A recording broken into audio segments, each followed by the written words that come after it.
September 14th, 1945, Camp Hearn, Texas. The truck convoy came to a halt just inside the barbed wire gates, and the dust settled slowly in the late afternoon heat. Inside the canvas-covered beds sat 43 German women, their gray uniforms stained with salt and sweat, their faces blank with exhaustion and fear. For 3 weeks they had traveled across an ocean in a continent fed on cold rations and rumors told by whispers and propaganda that what awaited them in America would strip them of the last shred of dignity they possessed. Now the moment had arrived. A young American sergeant stepped forward, clipboard in hand, and called out the first 10 names. His voice was flat, professional, empty of emotion. The women climbed down from the truck's boots, sinking into the red Texas dirt, and formed a line. Then came the order that froze their blood. Inside. Undress. Before we go further, you need to understand something about these women, about who they were and how they got here. Because what happened in that Texas camp over the next 6 months would shake everything they thought they knew about their enemies, about America, about themselves. Her name was Margaret Hoffman. Friends called her Greta, 23 years old, Luftwaffe radio operator from Hamburg. She had survived the firestorms that melted her city into glass. She had survived the collapse, the surrender, the ocean crossing in a cargo hold that smelled like diesel and fear. But standing in that red Texas dirt, hearing those 2 words inside Undress, that's when she thought, this is how it ends. Not with bombs, with shame. The sergeant said nothing cruel. He simply motioned toward the long wooden building ahead, where steam rose faintly from vents along the roofline. And in that moment, Greta realized something that would haunt her for the rest of her life. The Americans didn't need to hate them to defeat them. Let me take you back. Back to Hamburg, July 1943, Operation Gomorrah. The name alone should tell you what was coming. The Allies dropped incendiary bombs for 8 straight days. The firestorm reached 1,500 degrees Fahrenheit, hot enough to melt asphalt, hot enough to create winds that suck people into the flames like a hurricane of fire. Greta was 21. Her job transmit coordinates for the Luftwaffe defense. She stayed at her post for 3 days straight while her city burned around her. Not because she was brave, not because she was a hero, because she believed in duty, in the system, in Germany. When she finally emerged, her street was gone, just ash and twisted metal. The place where she had learned to play piano, where her mother baked bread every Sunday, where she had kissed her first boyfriend under the linden tree, erased, like it never existed. The smell is what she remembered most. Not smoke, not char, something sweeter and more horrible. The smell of a city becoming nothing. 2 years later, British troops stormed her communications bunker near Bremen. The war was ending. Everyone knew it. The officers knew it. The enlisted men knew it. Even the propaganda on the radio knew it, though it kept lying anyway. Her commander put a pistol to his head. The sound was not as loud as she expected. Greta destroyed the code books like she had been trained. Ripped pages, burned them in the metal trash can, watched German words turn to ash just like Hamburg had turned to ash. Then she put her hands up. She was 23, suddenly defenseless. And for the first time in her life, she saw the look in a soldier's eyes, not fear of her, but contempt. The British soldier was young, maybe 19. He looked at her uniform, at her hands still black with ink from the code books, and he said in broken German, "You're not a soldier, you're a secretary in a costume." That insult would echo in her mind for weeks. Because soon she would discover something worse than being called a secretary. She would discover what it felt like to be called nothing at all. They processed her at a camp outside Bremen, photographed her, tagged her, stripped her of rank insignia. She became prisoner A-4721. Except there was no dash, just numbers. A4721, like a catalog entry, like livestock. The British handed her over to the Americans, she and 42 other women. Radio operators, nurses, clerks, telephone, switchboard workers, civilian auxiliaries who had worn the uniform and served the machine. When the Allies swept through France and the Low Countries, they rounded up anyone tied to the Wehrmacht apparatus, tagged them, photographed them, and shipped them west. The women were told they would be treated as prisoners under the Geneva Convention. They didn't believe it. They had been raised in a system that worshipped strength and despised weakness, where mercy was a myth and defeat meant annihilation. So when the trains carried them to the ports and the ships carried them across the Atlantic, they prepared themselves for the worst. 17 days at sea. The journey had been brutal in its monotony. Hammocks swaying above the dark water. The smell of diesel and vomit thick in the holds. They were fed twice a day. Bread, beans, coffee that tasted like rust. A doctor checked their pulses once a week. A Red Cross observer walked through the compartments with a notebook recording nothing, saying nothing. That silence was more terrifying than any interrogation could have been. In the bunk next to Greta was Frida Braun, 28 years old, field nurse. She had stitched up soldiers on the Eastern Front while artillery shells screamed overhead. She had seen things that would give you nightmares for the rest of your life, things she never spoke about, things that lived behind her eyes like shadows. Frida was pragmatic in the way that only people who have seen too much death can be pragmatic.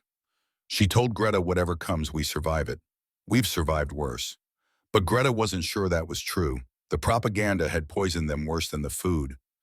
Leaflets passed hand to hand in the darkness. Crude drawings, lurid descriptions. The Americans will parade you through streets naked. They will photograph your shame. This is revenge for what we did to their boys. And in the hold of that ship, swaying in darkness, surrounded by women who had believed in something that was now ash. Greta thought, maybe we deserve it. But it was Katerina Vogel who refused to accept that. 31 years old, SS communications officer. She still wore her black uniform, still carried herself like a soldier. Even in the hold of an American ship, even in defeat, she was unbroken. Katerina told them, we are still soldiers. We don't cooperate. We don't submit. They can take our freedom, but they cannot take our dignity. Several women believed her, maybe 8, maybe 10. In the darkness, it was hard to count. But Greta wasn't one of them, because Greta had learned something in Hamburg, something in the firestorm. That dignity was just another thing that could burn. When the ship docked in New Orleans, the heat hit them like a wall. Wet heat, thick heat, nothing like Germany. The air felt like breathing through a warm towel. They were divided by lists, loaded onto trains. The windows were covered. The cars were hot. For 3 days, they traveled through a country so vast it felt unreal. A land of endless fields, distant mountains, towns that looked untouched by war. Greta pressed her face to a crack in the window shade and saw something that turned her stomach. Children, playing baseball in a park. A woman hanging laundry on a line. A man painting his fence white. Everything normal. Everything peaceful. Everything whole. The war had never touched this place. These people had defeated her entire world without their houses even getting dusty, without their children missing meals, without their streets turning to ash. They had fought a war on 2 fronts against 3 empires, and back home they were playing baseball and painting fences. Greta whispered to herself, they don't even know we exist. That realization gnawed at her, because if they were this strong without even trying, what would they do when they did try? The trains stopped in the middle of nowhere. That's what Texas felt like to her. The middle of nowhere, flat red earth stretching to a horizon that seemed impossibly far away. Heat shimmering off the ground like water. The sky so blue it hurt to look at. Camp Hearn stretched before them. Rows of wooden barracks, guard towers, an American flag hanging limp in the windless air. Everything orderly, industrial, impersonal. Major William Carson stood near the gate, 42 years old, career officer, veteran of North Africa, lean and weathered like the Texas landscape itself. His eyes didn't see people. They saw logistics, problems to be solved, resources to be managed. But here's what stopped Greta cold. There were flower boxes, petunias struggling in the brutal heat, but planted deliberately outside the mess hall. Window screens on the barracks to keep bugs out. A water fountain with a sign in English and German, potable. For all use, she turned to Frida and asked, why would they plant flowers in a prison? Frida had no answer. Maybe to mock us, she said, but her voice was uncertain. The processing happened in groups of 10, names recorded by a board clerk who misspelled Greta's last name. She didn't correct him. What was the point? She wasn't Margaret Hoffman anymore. She was A4721, or Hofferman, or whatever the Americans decided to call her. Photographs, front view, side view, Don't smile. No one was going to. Medical history forms in English. Greta translated for the others. Her English was decent, better than most. She had studied it in school back when the future was supposed to be different, back when she thought she might travel, see the world, live a life. Height, weight, known illnesses. The questions were invasive but clinical, like cataloging livestock, like taking inventory. That's when Katerina made her stand. She stood up ramrod straight and said in German loud enough for everyone to hear, "We refuse. We are prisoners of war under Geneva Convention. We don't have to submit to humiliation." The American guards didn't react. They simply marked their clipboards. Noted. You'll wait here until you comply. No food, no water, no barracks assignment until processing complete. And then they walked away. Just walked away. Left them standing in the sun. 95 degrees.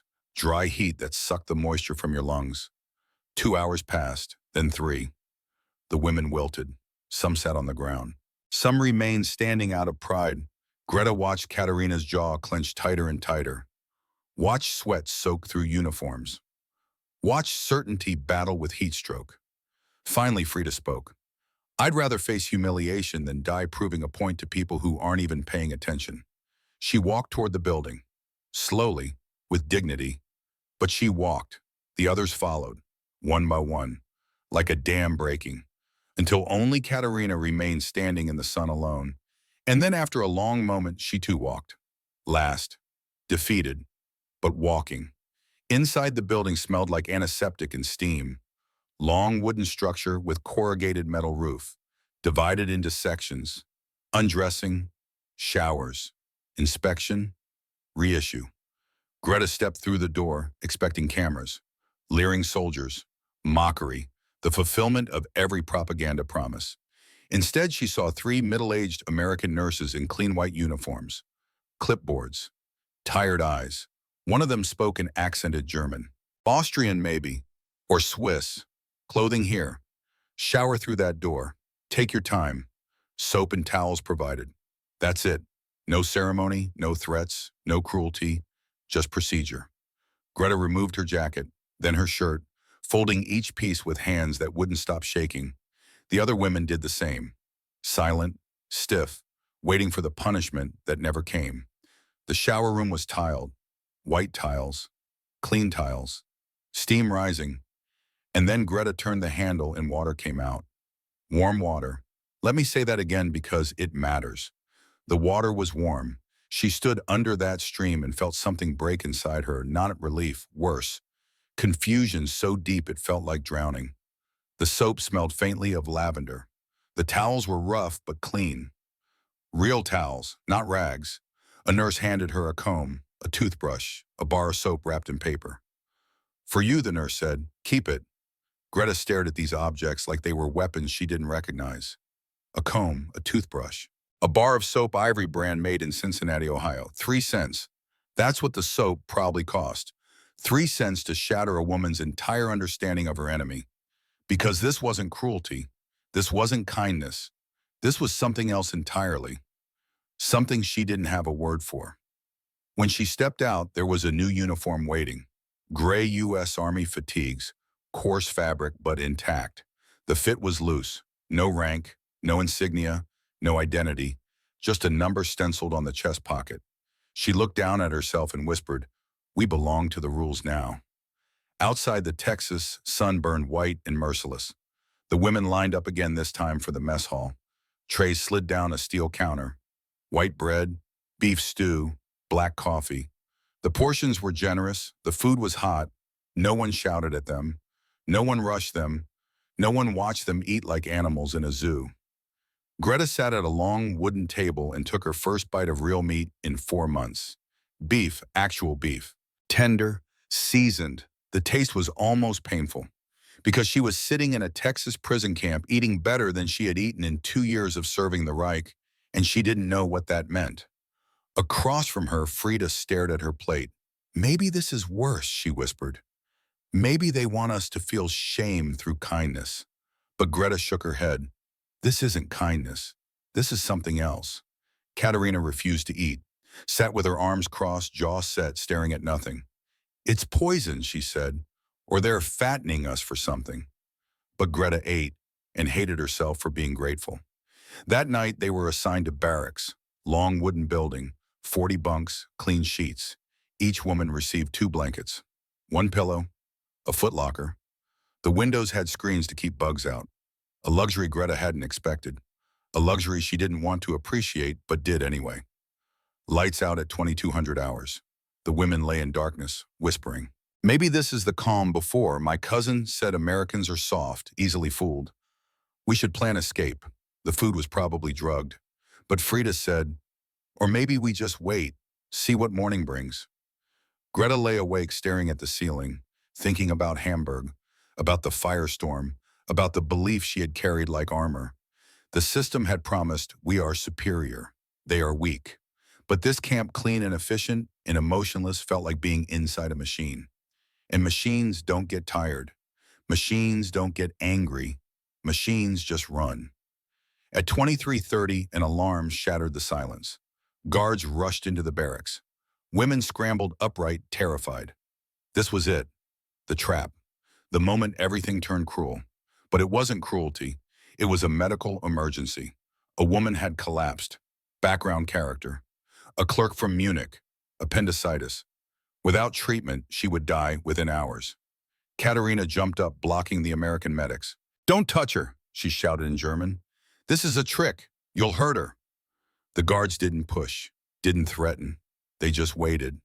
Patient. Clinical. The senior medic spoke in German. Ma'am, her appendix is ruptured. We have a surgeon coming from town. 45 minutes. If we don't move her now, she dies. Your choice, let us help or watch her die to prove your point. Silence. 3 seconds that felt like an hour.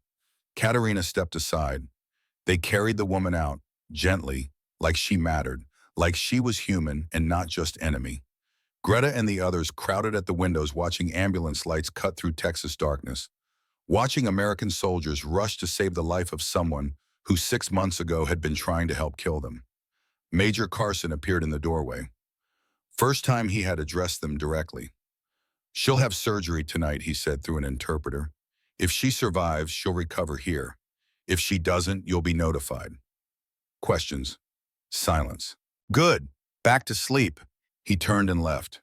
No drama, no propaganda about American generosity, just facts. At 3 in the morning, the ambulance returned. Footsteps. Voices saying stable and successful. In the morning, they were told the woman would recover. No ceremony, no medal, just a name checked off on a list. Surgery completed. Patient stable. Next, Greta had a scrap of paper hidden in her boot, a pencil stolen from the processing station. She wrote by moonlight, day 1. They treat us like broken machines that need repair. Efficient, cold, correct. I don't know if I'm grateful or terrified. Perhaps both. She didn't know it yet, but by day 90, she would have her answer. And it would be worse than either gratitude or terror. It would be understanding. The most devastating weapon of all. Week 3. Camp Hearn, Texas. Greta had learned the rhythm of captivity. The bugle at 0600, roll call in the yard boots, on dirt voices calling numbers instead of names. Breakfast always hot, always adequate. Work detail, lunch, more work. Dinner, lights out, repeat. The sameness should have been numbing. Instead, it was revealing.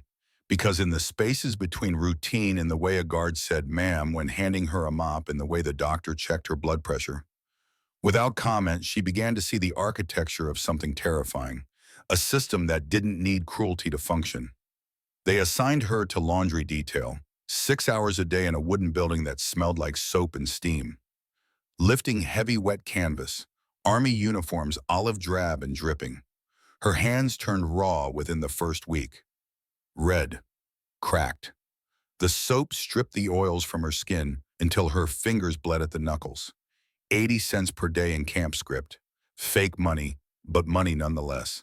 The supervisor was an older woman. Texas accent so thick Greta could barely understand her English. She said, fold them tight. We don't do sloppy here. Then she showed Greta how. Crisp corners, military precision.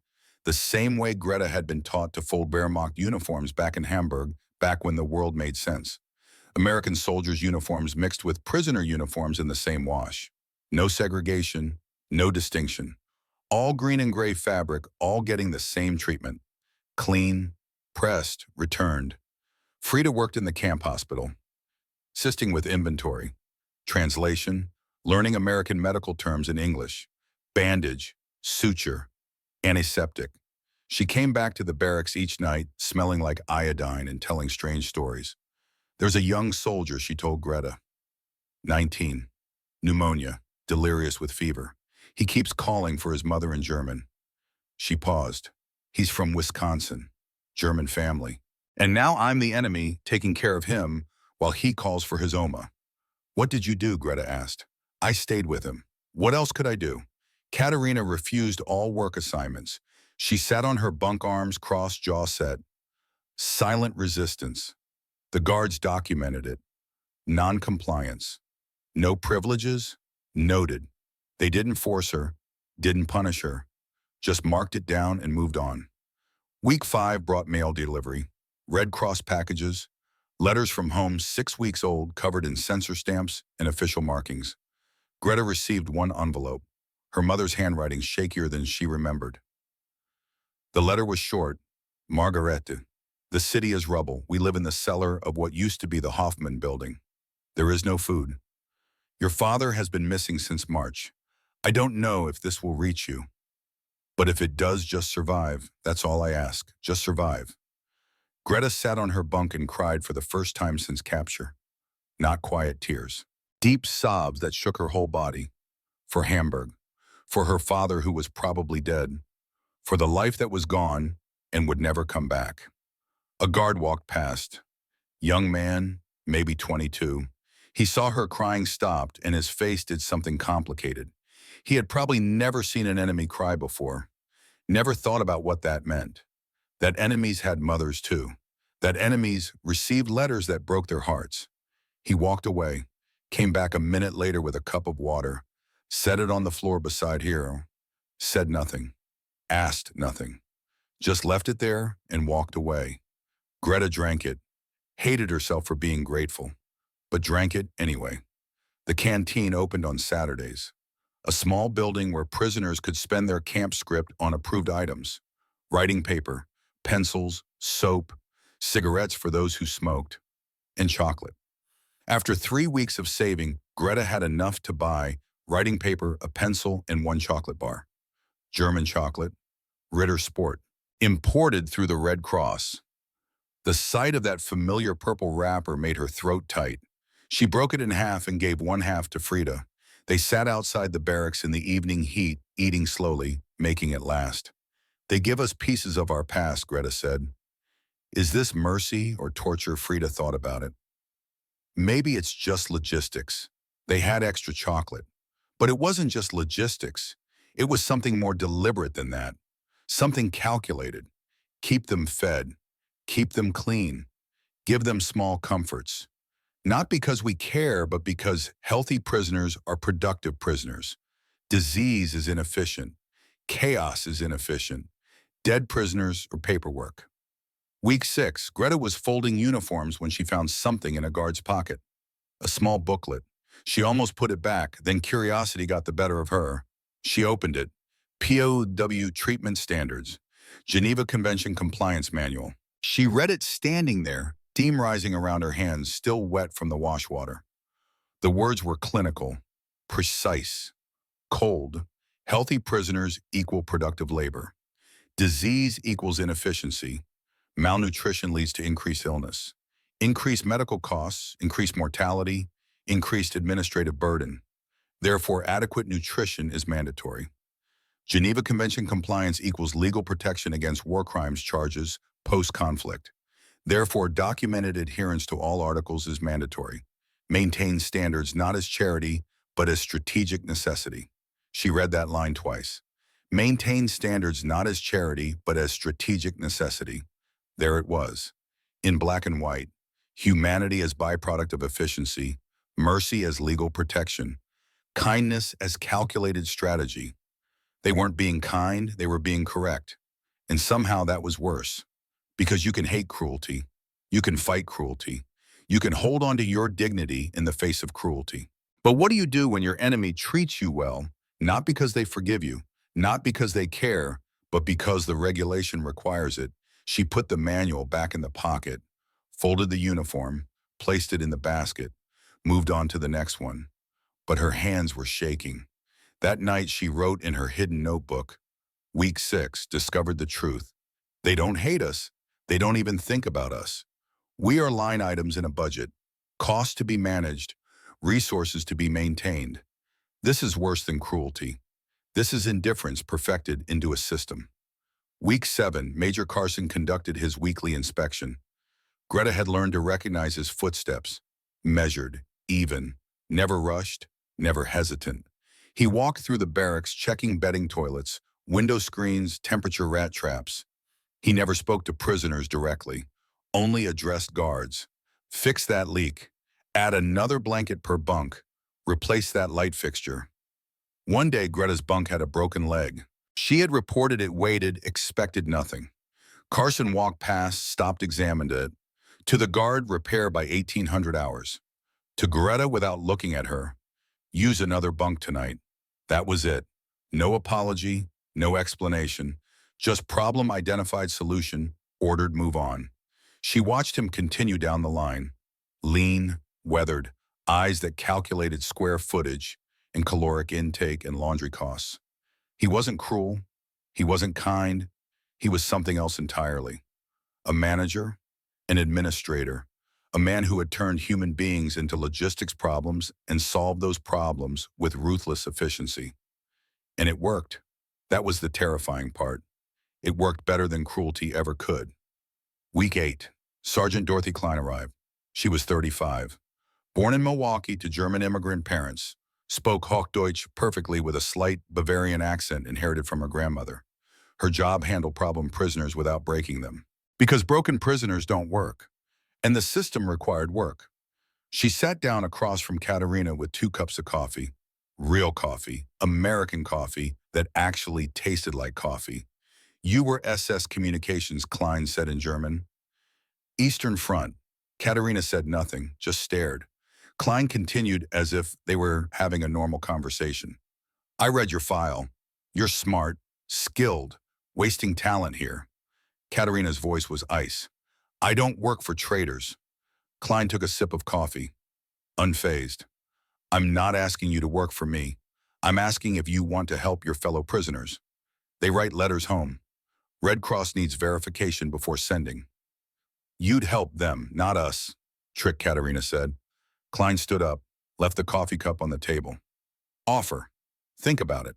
She walked away, left Katerina sitting there staring at the coffee cup. Steam rising, the smell filling the small room. A smell Katerina hadn't experienced in months. She didn't touch it. But she didn't throw it away either. 3 days later, Katerina collapsed during roll call. Malnutrition, dehydration. 8 days of refusing food will do that. They carried her to the hospital, force-fed her IV nutrients, glucose, saline, electrolytes. Greta and Frida were allowed to visit. 10 minutes. The hospital room was clean. White walls, white sheets. American nurses checking vitals with practiced efficiency. Katerina lay there hooked to tubes, and for the first time since Greta had known her, she looked small. Don't let them win, Katerina whispered. Frida's voice was tired. They already won. That's why we're here. The question isn't whether they won, it's what we do now. Katerina turned her face away. After visiting hours, Klein returned. She carried a stack of letters, set them on the table beside the bed. These are from your barracks, Klein said. Women asking if their children are alive. Mothers looking for sons. You have the skills to help verify addresses, translate requests, or you can die here proving nothing to no one. She left the letters there, walked out. Katerina stared at the stack for a long time. Then slowly she reached for the top one, opened it, read. It was from Frida, to her 9-year-old daughter in Munich. Mein Liebeskind, I am safe, I am fed. I think of you every moment. Tell Oma I am coming home. Be strong. Mutti loves you. Katerina read it 3 times. Then she put her face in her hands and broke. Not because of torture, not because of cruelty, because of a mother's love written in neat handwriting on Red Cross stationery. Week 9. Katerina sat at a desk in the administration building, translating letters. 40 per day, meticulously. Every word checked twice, every address verified. She started teaching English classes to other prisoners. Basic phrases: how to write requests to Red Cross, how to ask for news. Please, thank you, my family, help. Her file changed from non-cooperative to valuable asset. One evening, Greta found her standing by the fence staring at the guard tower lights. They don't need to remind us who won, Katerina said quietly. The rules do it for them. We worship strength. They worship systems. And systems never get tired, never get angry, never stop. Week 10. 3 women planned an escape. The leader was a former tank mechanic. She knew how to disable the fence, had been watching the guard patterns for weeks, timing the rotations, mapping the blind spots. Katerina learned about it, went to them. You'll die in the desert, she told them. It's suicide. Better than waiting here like cattle, they said. Katerina didn't report them, but she didn't join them either. The escape happened on a moonless night.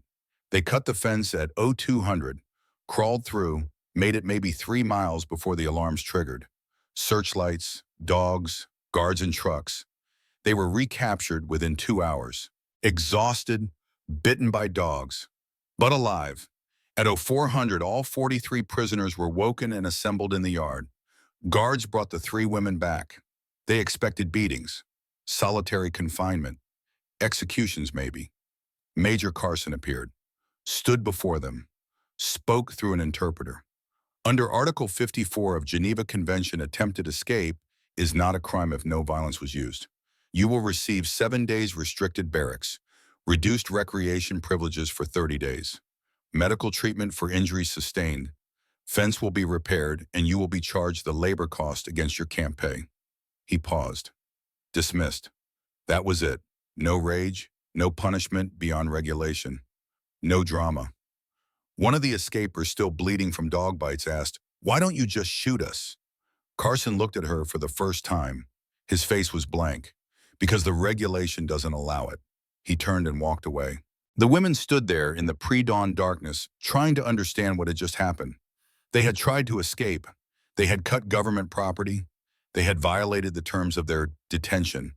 And the punishment was paperwork. Greta understood then, completely, finally, the coldness of mercy. They couldn't even earn the dignity of harsh punishment. They were just managed, like inventory, like equipment, like problems in a ledger that needed balancing. That night, she wrote Week 10. 3 women tried to escape. They were returned, treated, filed, and forgotten. No drama, no revenge, just paperwork. Frida said, maybe this is the future. Wars fought with forms instead of guns. I said we already lost that war. We worshiped strength. They worshiped systems. And systems, it turns out, never get tired, never get angry, never stop. I'm starting to understand what defeat really means. It's not losing your life. It's losing your ability to even fight back properly. October arrived. The heat broke slightly, 90 degrees instead of 95. The nights became almost cool. A Red Cross inspector came.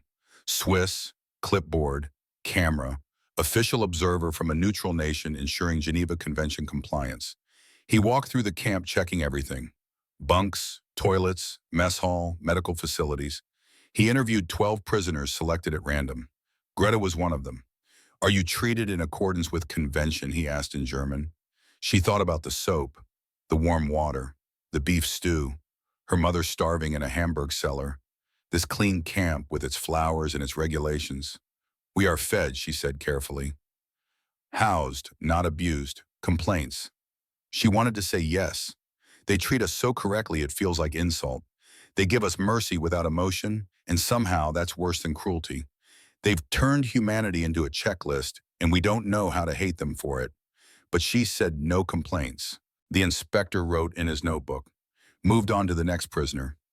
Later, Frida asked, why didn't you tell him it's strange that kindness from captors feels wrong? Because he wouldn't understand, Greta said. This isn't kindness. It's compliance.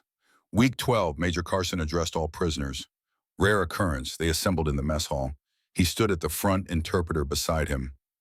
You are here under Geneva Convention of 1929. You will be treated according to its terms, no more, no less. His voice was flat, factual. This is not charity. This is law. Pause. You will work. You will receive pay. You will have adequate food and shelter. You will have medical care. You will be protected from public curiosity and abuse. Pause. Why? Because that is the regulation. Longer pause. I don't need to like you. You don't need to like me. We simply need to follow the system. He looked at them, through them. That system kept you alive. That system keeps this camp functional. That system is why when you return to Germany, you'll return healthy. Final pause. Questions. Silence. Good. Dismissed. He turned and left. No speech about American values. No lecture about democracy versus fascism. Just follow the system and you live. That was the deal. Greta sat there long after the others had left, thinking about that word. System. How it had replaced mercy. How it had replaced cruelty. How it had become something more powerful than either. She thought about Hamburg burning, about the system she had believed in, the one that promised strength and delivered ash. And now here she sat inside a different system, one that promised nothing except rules, and somehow delivered everything. That night, she wrote her longest entry yet. Week 12, I understand now. America didn't defeat us with better soldiers or better weapons. They defeated us with better logistics. They turned war into math and mercy into regulation, and somehow made both more effective than anything we ever built. The Reich conquered through fear. America conquers through paperwork. And paperwork, it turns out, is stronger because fear fades, anger burns out, hate exhausts itself. But systems just run forever, efficiently, without emotion, without exception. They've won something bigger than a war. They've won the future. And we who believed in strength above all have been defeated by something we never understood. By order without cruelty, by mercy without love, by humanity enforced not through hearts but through regulations. I don't know if I'm grateful or terrified. I don't know if there's a difference anymore. November became December. The rhythm that had once felt like oppression now felt like something else. Not comfort exactly, but predictability. And predictability, Greta discovered, was its own kind of peace. She woke to the bugle, dressed in her gray fatigues with the number on the chest, lined up for roll call in the cool morning air. Texas winter was not like German winter. No snow, no ice, just crisp mornings and mild days and nights that required a blanket. She had stopped flinching at the sound of boots, stopped waiting for cruelty that never came. The days were predictable, and somewhere along the way she had stopped fighting that predictability and started living inside it. One afternoon in the laundry, she caught herself laughing at something the supervisor said. A joke about stubborn stains. Nothing funny, really. But Greta laughed anyway, and the sound shocked her so much she stopped mid-fold, hands frozen on wet canvas. She was adapting, becoming part of the machine. And she didn't know if that was survival or surrender. Frida noticed the change in everyone. We're getting comfortable, she said one evening. Is that allowed? To just adapt like this, Katerina, who now spent her days translating letters and teaching English, said, we're not adapting. We're accepting. There's a difference. What difference, Greta asked? Adapting means you're changing to fit the system. Accepting means you understand the system was always going to win. That distinction felt important, though Greta couldn't say why. In the hospital, Frida had her own moment of reckoning. The young German-American soldier, the one with pneumonia, had recovered. Before he shipped back to his unit, he found Frida during her shift. I wanted to thank you, he said in English. You stayed with me when I was out of my head. My grandmother would have done the same. His German was rusty but heartfelt. You remind me of her. Frida didn't know what to say. 6 months ago, she would have been stitching up soldiers trying to kill boys like this one. Now she was being compared to his grandmother. You're welcome, she managed. Stay safe. After he left, she sat in the supply closet and cried. Not from sadness. From the weight of being human in a place designed to strip that away. Except it hadn't stripped it away. The system had preserved it, maintained it, required it, and somehow that made it both more precious and more terrible. December brought cold rain and preparations for Christmas. The Red Cross sent packages, decorations, sheet music, real candles. The prisoners were allowed to decorate their barracks. Greta found herself folding paper into snowflakes. She hadn't done this since childhood, since before Hamburg burned, since before the world ended. Her fingers remembered the pattern: fold, cut, unfold, a six-pointed star of white paper. She hung it in the window and felt something crack inside her chest. Katerina asked to speak with Greta privately. They walked the perimeter of the camp, staying inside the fence, inside the rules. "I need to tell you something," Katerina said. Her voice was different, smaller. "I was SS, you knew that. But I need you to understand what that meant." Greta said nothing, just walked. "I worked communications for Einsatzgruppen on the Eastern Front." Katerina's voice was steady but quiet. "I didn't pull triggers. I just transmitted orders, coordinates, instructions, told myself I was just a soldier following duty." She stopped walking, looked at the fence, the wire, the guard tower. "I've been reading letters from women whose husbands died on the Eastern Front, and I helped send the orders that killed them. And now I'm helping their widows find their families. And I don't know if that's redemption or insult or just more paperwork." "Why tell me?" Greta asked. "Because the Americans don't know or don't care. They just see useful translator. No judgment, no punishment, just function. And I don't know if I deserve that." "Do any of us deserve it?" Greta said. They walked in silence. The question hung in the air like the paper snowflakes hung in the windows, unanswered, maybe unanswerable. Christmas Eve arrived with clear skies and temperatures in the 50s. Warm for December, even in Texas. The mess hall had been transformed. Tablecloths, real tablecloths, white impressed, candles in glass holders, pine branches arranged along the walls. The smell of roasting turkey filled the camp.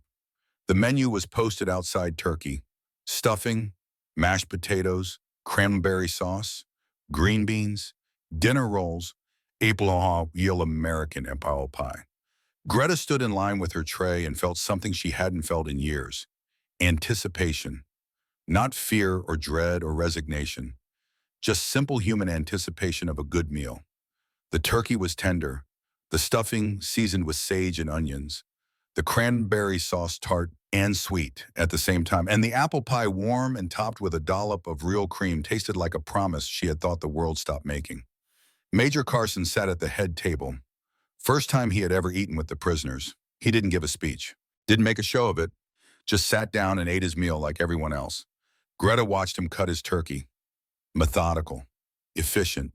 Even eating was a procedure for him, but he was there, present, and somehow that mattered. After the meal, the chaplain held a bilingual service. American chaplain who spoke decent German. He read from Luke, the Christmas story, the same in every language. And it came to pass in those days. The chapel was crowded, prisoners and some American soldiers who wanted to attend. The candles flickered. Someone started singing, Stille Nacht, Silent Night. The voices joined, German and English simultaneously. Stille Nacht, Heilige Nacht, Silent Night, Holy Night. The harmonies wove together like they were always meant to be one song. Greta's voice cracked on Heilige Nacht. She thought about Hamburg, about the church where she had sung this same song as a child, about her father who was probably dead, about this warm chapel in Texas where she was singing with her enemies. The dissonance was unbearable. Frida gripped her hand, squeezed. "It's okay to cry." And Greta did, not hiding it, not ashamed, just crying because sometimes grief and gratitude feel exactly the same, and you can't tell them apart anymore. After the service, Sergeant Klein played piano, American songs, German carols, hymns that belonged to everyone and no one. The sound filled the chapel and spilled out into the Texas night. For maybe 3 hours, Greta forgot she was a prisoner. Just sat in the warmth, in the candlelight, in the music, and felt human. Later, lying in her bunk, she wrote, "Today I forgot I was a prisoner, for maybe 3 hours. I don't know if that's beautiful or tragic. Maybe both. Maybe there's no difference anymore." January 1946 brought news from Europe. The Nuremberg trials, radio broadcasts. The prisoners were allowed to listen under supervision. The evidence of concentration camps. Atrocities. Numbers so large they stopped meaning anything. 6 million. The number was incomprehensible. Greta sat in the common room listening to testimony in German and English. Descriptions of things she couldn't process, didn't want to process, refused to believe even as she knew they were true. We knew there were camps, she said to Frida. We knew they took people. But this, we didn't know this. Frida's voice was hard. Didn't we? We chose not to know. Katerina went silent for 3 days. Refused meals again. Not in protest this time. In something else. Shame, maybe. Or reckoning. On the 4th day, she emerged from her bunk and went to Klein. I need to know, Katerina said. Did my transmissions, the orders I sent, did they? Klein looked at her steadily. I don't know. Maybe. Probably. Does it matter? Yes, Katerina said. No. I don't know. Klein was quiet for a moment. Then, you can't undo what you did. None of us can. But you can choose what you do now. That's all anyone gets. The choice of what to do now. That night, the women gathered informally in the barracks. No guards, no supervision. Just 43 women trying to make sense of the unmakeable. Some denied. Propaganda, lies, exaggeration. Some rationalized. We were just workers, just following orders. We didn't know. Katerina spoke up. I knew. Maybe not details, but I knew something was wrong, and I kept transmitting orders anyway. What do we do with that? Greta asked. Silence. Long and heavy. Finally, Frida said, we live with it, and when we go home, we build something different. That's all we can do. The conversation dissolved after that. No resolution, no forgiveness, no easy answers. Just the weight of history settling onto shoulders already bent. Major Carson addressed them the next day. You've heard the news from Europe. You will return home soon. I have 2 things to say. His voice was unchanged, factual, clinical. First, this camp followed Geneva Convention. Not because you deserved it, but because we chose to. Pause. Second, what you do with your future is not my concern. My job was to keep you alive and lawful. That job ends when you leave. What you do with the life you kept, that's yours. He turned and left. No sentiment, no closure, no forgiveness or condemnation. Just facts. March arrived. 6 months since they had first stepped off those trucks. 6 months since Greta had stood in the red Texas dirt, expecting humiliation. The repatriation orders came. Processed alphabetically, medical clearances, documents, travel arrangements. Greta received her papers. Ticket to New York. Shipped to Bremerhaven. Rail pass to Hamburg, or whatever was left of Hamburg. Reality hit like a fist. Going back to ruins, back to hunger, back to a country that had lost everything, including itself. The night before departure, Greta, Frida, and Katerina sat outside watching the stars. We right, Frida said. We survive. We remember. They exchanged addresses on scraps of paper. If your house still exists, if the street is still there, if Germany is still there in any form that makes sense. Katerina spoke quietly. Thank you for not hating me. Greta thought about hate and mercy and systems and rules and everything that had happened in the last 6 months. I don't know what I feel, she said honestly, but it's not hate. Frida pressed something into Greta's hand. Her nurse's pin, small and silver and worn. My daughter is in Munich. If you find her, give her this. Tell her Mutti kept it through everything. Greta closed her fingers around it. I will. Morning came too soon. Trucks at the gate. One last roll call, one last count. Major Carson did the final inspection, counted heads, checked documents. When he reached Greta, he spoke directly to her for the second and final time. You were efficient worker. Good luck, miss. That was all. 6 months of life reduced to efficient worker. Greta almost laughed, almost cried, did neither, just nodded. The trucks drove through the gates. Greta looked back at Camp Hearn one final time. Wooden barracks, guard towers, the fence that had held her. The place that should have been hell but was just orderly. She whispered, goodbye, machine. The ship crossing was faster than the first. Only 10 days. Greta stood on deck watching America disappear into the distance. thinking about soap that smelled like lavender, water that ran warm, beef stew, Major Carson's absolute efficiency, thinking about a system that had defeated her twice, once with bombs, once with regulations. Bremerhaven was rubble. Hamburg was worse. The train took 8 hours through destroyed Germany. Every city was the same. Ruins and refugees and the smell of ash that never quite left. The war had been over for almost a year, but Germany looked like it had ended yesterday. Her street was gone, just craters. She stood where her house should have been and saw nothing but empty space and broken brick. The refugee center was in a school basement. That's where she found her mother. Smaller, grayer, aged 10 years and one. They held each other. No words. What words could there be? Your father, her mother started. I know, Greta said. I know. Weeks passed.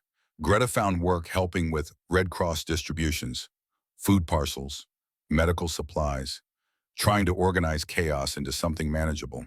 One day she found an intact building, part of a library, walls still standing, roof mostly there. She carried her notebook inside, all those scraps of paper from Texas, arranged them in order, read them chronologically. The journey from fear to confusion to adaptation to understanding. Then she wrote her final entry, June 1946, Hamburg. I've been home 2 months. Home is a cellar. We eat potato soup when we can get potatoes. There's no work beyond survival, no future visible yet, but I'm alive. In Texas, I learned something I'm still understanding. The Americans defeated us not with hate, but with math. They calculated that mercy was efficient, that disease costs money, that chaos costs control. So they gave us soap and soup and rules, and those rules were stronger than any bullet. Because you can fight bullets. You can't fight procedure. I don't know if what they gave us was kindness. Maybe kindness requires emotion, and they had none for us. But the result was the same. We lived. We were treated as humans because the system required it, not because hearts demanded it. And somehow, terribly strangely, that worked. I don't forgive the machine, but I understand it now. And when we rebuild Germany, I hope we build something different. Not strength without mercy, not mercy without strength, but a system that chooses humanity, not because it feels like it, but because the rules demand it. Because feelings fade, systems endure. They taught me that. The war ends twice. Once on battlefields, once in understanding. My war ended in Texas in a shower that smelled like lavender at the hands of nurses who didn't hate me enough to be cruel. That, I think, is what civilization looks like. Not love, just order that refuses cruelty. And maybe that's enough. Maybe that's everything. Years later, historians would sift through archives and find the numbers. 425,000 German prisoners held, 2,500 women among them, 0 recorded assaults, 93% disease reduction, 0.02% escape rate.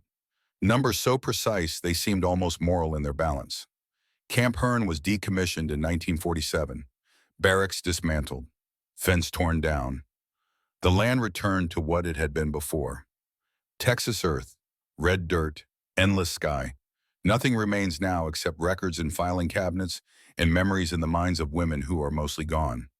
But the question lingers. The one Greta left in her careful handwriting and scraps of paper that somehow survived. What happens when decency becomes a weapon? When compassion is born not of love, but of structure? When humanity itself is scheduled into existence, measured, rationed, and enforced with the same precision as rations and roll call? At Camp Hearn, the answer came not from speeches or declarations. It came from small things. The distribution of soap, the insistence on clean sheets, the unflinching enforcement of rest hours. Kindness was never optional. It was procedural. And in that structure, something remarkable occurred. Fear lost its authority. The prisoners began to obey not because they were broken, but because they were understood. Not as individuals, not as humans with names and stories, but as units in a system that required maintenance. The American officers called it discipline. The prisoners called it something else. Order without cruelty. They didn't have a word for it in German that fit quite right. It was a strange mirror. one that reflected back the very ideals the Reich had claimed to own: efficiency, obedience, precision, and revealed them as neutral tools capable of serving a different master. In that mirror, the Germans saw a reflection of themselves, but gentler, quieter, undefeated by rage. And in that quiet, a lesson took shape. Civilization does not have to roar to prove itself. Sometimes it simply has to endure. The test of civilization isn't proven on the battlefield. It's proven afterward, in the barracks, in the showers, in the mess halls where the defeated are fed and the rules are followed even when no one is watching. Greta Hoffman's real identity remains classified. This story is constructed from archived testimonies of multiple women, but her words or words like hers exist in files marked confidential in warehouses across America. They didn't hate us. That's how they won. 7 words that contain everything. The recognition that power without cruelty is the most devastating weapon of all.